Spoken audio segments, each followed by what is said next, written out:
For most of us, money is a hard thing to get and to keep. And in these current times, I think most of us are struggling with financial security and how to deal with the problem with this lack of financial security. Hopefully this video will give you some inspiration about your relationship to money so that you have a far more positive connection to it and will then tend to have more flow towards you.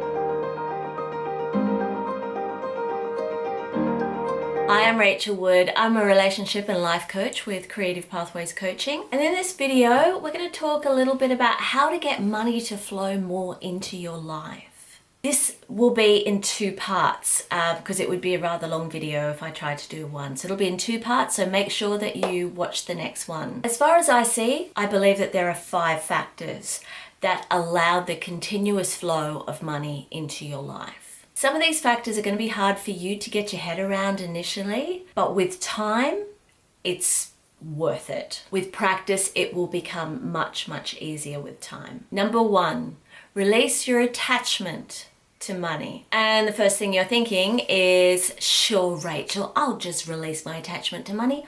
I don't need to have money, do I? And it'll all just be okay. Yes, I know it's an incredibly hard concept to think about, let alone do. The concept of money, the reality of money, is a very sensitive subject for most people. We usually think both good things about money, so for example, what we can buy with it, and bad things like, money is the root of all evil, that sort of stuff. It can be the main thing that keeps us stressed in life, maybe even controlling us to a large extent. Do you feel that money controls you? Most of you will say yes. And there's a very good reason for that. The amount of money that we have plays an important part with regards to our self-identity, our self-worth, or our worthiness. So it's about what others perceive of us or see of us. The more money we have, the more worthy we are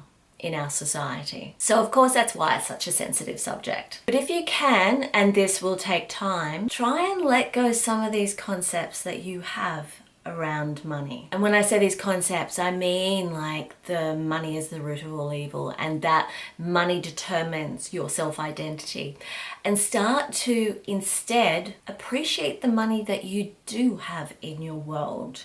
So the financial security that you do have in your world, and even if you don't have much, the times when you've actually had some money or the things you've already bought, but actually having a level of appreciation instead. So this is the first exercise, releasing your attachment to money. So I want you to do this when you're stressing out about a certain financial situation. So say you've got a bill that you have to pay or don't have enough money for the rent or that sort of stuff, in a situation where you would usually get incredibly stressed, or even sometimes just getting stressed when you're randomly thinking about money. So I want you to think about in those situations. Then I want you to stop thinking, stop stressing, which I know is going to be hard, and begin to think about those times when you did have money and how good it felt and how much you appreciated that money. So what I want you to do is, instead of feeling the stressed out feeling as soon as you think about money, is to feel the appreciation of money. So it's actually trying to put that on top of the stressness, so the stressness goes away. So this is about, when you're thinking about appreciating money, go into your happy place.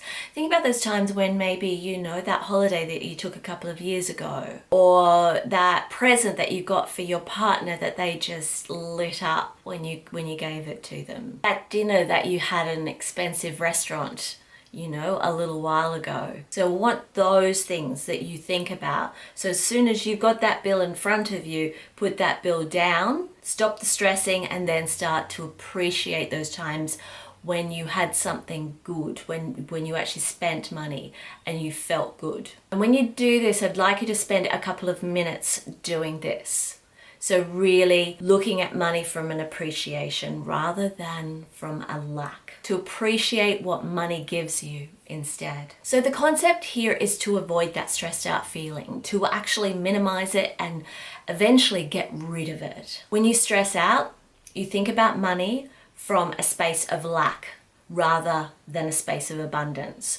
When you appreciate, you're actually looking at money and actually thinking about money from a space of abundance. And if you want more money to flow into your life, you need to look at money and to feel about money from a place of abundance. You will continuously live your life struggling about the lack of money if you constantly think about money from the lack, from that stressed out lack feeling, like you have less. You will always have a life being stressed out and having a lack of money. So start this exercise today. This exercise is hard at first. It's hard for everybody.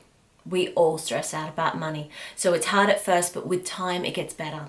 And it's really important because you're actually investing in yourself by doing this. You're investing in your future and your financial future by the way you think about money. And it's changing your concept and changing your thinking about it. So an investment in your financial future. So appreciate when money comes into your life and just pay attention to that. Number 2, think about money at least 5 times a day. Okay, so when you heard that, I'm sure you thought to yourself, look, I think about money all the time. Like I stress out about money. I think about money all the time. Yes, all those things that you have to pay for. But this is not what we want here. We want you to think about money not from the space of having to pay for bills, having to be stressed out, thinking about the lack of money.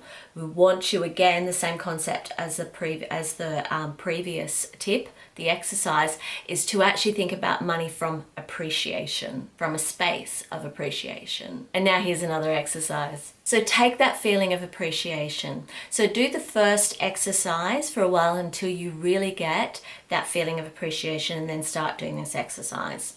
So take this feeling of appreciation, so you know then how to do it quite well and how to put it into play when you're thinking about money. So I want you to take that and think about it at least 5 times a day. So take about 4 to 5 minutes a day and just appreciate money. Think about those times when you had money and what you got from money. Like I said before in the previous exercise, like, that holiday that you took a couple of years ago, that expensive restaurant. Think about those times when money gave you something and really appreciate money. So take those 5 minutes, 5 minutes, 5 times a day, and do that. It's good to have a routine of when you do this. So you might actually, in the morning, one of the things when you're getting ready for work is to look into the mirror and actually spend a couple of minutes appreciating money. Maybe that's one of the times you do it. So have a routine of it.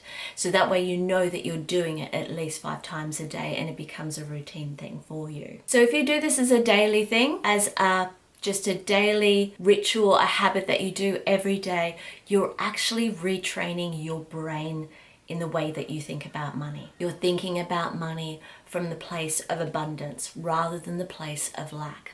So this exercise is about retraining your brain about the concept of money. As a result, more money will then come into your life, will flow into your life. It won't be able to help it. So that's when the law of attraction kicks in. So when you start to retrain your brain as to how you think about it, and you do it consistently, money can't help but be attracted to you because you're looking at it from a place of abundance. So this exercise is very powerful when it becomes part of your life, part of the routine that your daily routine that you have. So start today and make that commitment to yourself. It's worth it. So the next 2 factors will be in the next video in part 2. So while you're waiting, implement these exercises starting today. This is about investing in your financial future and actually in your commitment to yourself as well. So if you like this video, please give it a thumbs up and subscribe below to see future videos. I post a video every Tuesday night or Wednesday morning, depending on your time zone. Now, if you have any comments of what I've spoken about today, just pop them down in the comment section below. Or if you've got any suggestions for future videos, please pop them down there too. And remember, you can book a coaching package with me on my website. And as well, we also have some coaching resources there too that you might be interested in. And check out Creative Pathways Coaching Instagram and Facebook. Links are in the description below. And I will catch you in the next one. Cheers.